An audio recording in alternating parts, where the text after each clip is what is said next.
ეს გამოცდილება, რაც მე პროგრამებმა მომცა, იქიდან წამოვიღე სტრუქტურიზება და პირველი რაც კი რაიმე ვქმნით ზოგადად მეც და ჩემი გუნდიც პირველად წერ სტრუქტურაზე გეგმას და მერე უკვე ვიწყებთ სტრუქტურა გეგმა და მერე ამ ყველაფერს მივყვებით. ანუ კონცეფცია არის ჩემთვის ძალიან მნიშვნელოვანი, მაგრამ ეს კონცეფცია სტრუქტურიზებულად უნდა დავინახო, რომ შესაბამისად მერე მივყვე აი ამ იდეის ეტაპობრივად განხორციელებას.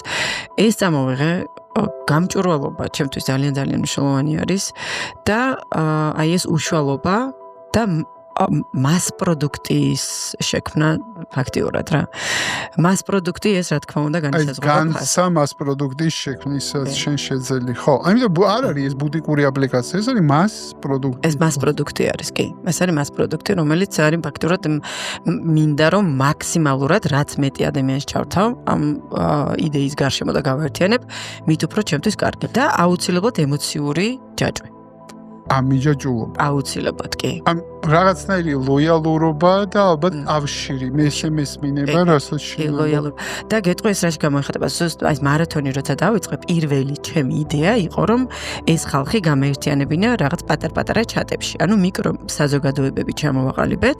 ამ საზოგადოებას, თითო საზოგადოებას ყავდა თავისი კურატორი და განსაკუთრებით პანდემიის პერიოდში, როცა ეს ძალიან მნიშვნელოვანი იყო, ეს ხალხი ჩაიკეტა შიგნით და აი ამ თავისი ტკივილების გაზიარება ვერსად ვერ ხერხდებოდა, ხო? აი მაშინ იყო ეს რაღაცნაირად წყალივით მნიშვნელოვანი. მე დღემდე მყავს ჯგუფები მარათონში, სადაც არც ვარჯიშობენ, მაგრამ იქ იმიტომ იხდიან თანხას, რომ იყვნენ ერთად ამ ჯგუფში. ხო შეიძლება ცალკე შექმნან უფასოდ ჩატი, სადაც თვითონ იქნებიან, მაგრამ აი სადაც კურატორია, სადაც ჩვენ ვართ, აი იქ უნდა იყვნენ. რას ნახულობენ ამაში შენი აზრით?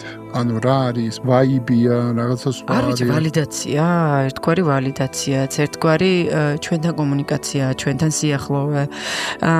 აი ის ატმოსფერო, რასაც ჩვენ ვუქმნით.